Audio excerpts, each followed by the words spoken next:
ভারত সরকার সম্প্রতি বিদেশি নাগরিকদের জন্য কোন নতুন ভিসা বিভাগ চালু করেছে? আয়ুষ ভিসা।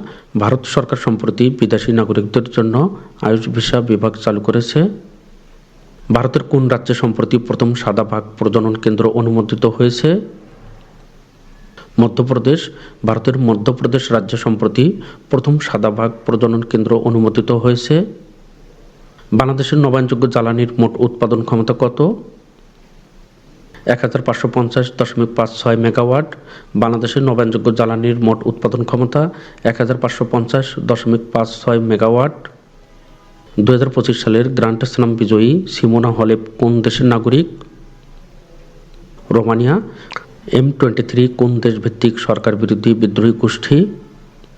কঙ্গো অথবা ডিআর কঙ্গো। অষ্টম বিশ্ব বঙ্গ বাণিজ্য সম্মেলন কোথায় অনুষ্ঠিত হয়? Kolkata. Central intelligence agency CIA কোন দেশভিত্তিক গোয়েন্দা সংস্থা? যুক্তরাষ্ট্র। নাসডাক কোন দেশের শেয়ার বাজার? যুক্তরাষ্ট্র। আলোচিত চলচ্চিত্র ছুটির ঘণ্টা কে নির্মাণ করেন? আজিজুর রহমান।